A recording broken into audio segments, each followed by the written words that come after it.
Selamat datang di Kecamatan Bayang Utara. Ini berjarak sekitar 14 km dari Pasar Baru, dari jalan lintas Padang Painan sana.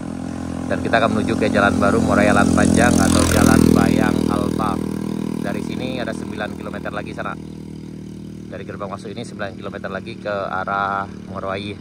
Sementara dari Pasar Baru menuju ke arah Muaro Aie itu berjarak 23 km. Dan Jalan Baru Bayang Alpa dari Muaro Aie ke simpang Tanjungan Nampe ke simpang Pasisir di Kapun Teh itu berjarak 21 km sana.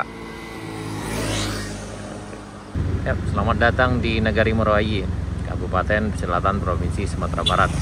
Dari perbatasan Kecamatan Bayang Utara dengan Bayang tadi, sini sana ada 9 km. Kalau dari Pasar Baru ini berjarak sekitar 22,5 km sana. Kalau dari Padang itu berjarak dari Kota Padang, kalau kita ngambil jalan ke arah Painan, jalan lintas Padang Painan, kemudian di Pasar Baru ke arah sini itu berjarak sekitar 88 km sana. Oke, selamat datang di Muaro Aie. Kita akan lanjutkan perjalanan menuju Jalan Baru Muaro Aie Panjang atau lebih dikenal dengan Jalan Pasar Baru, ruas jalan Pasar Baru Alahan Panjang atau Jalan Bayang Alpa sana.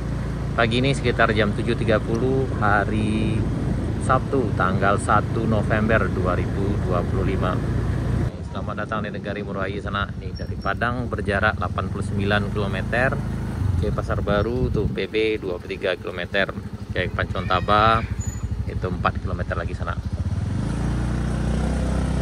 Dan sampai di Jembatan Muaro Aie. Selamat datang di Muaro Aie. Ini kita di Pertasok Muaro Aie.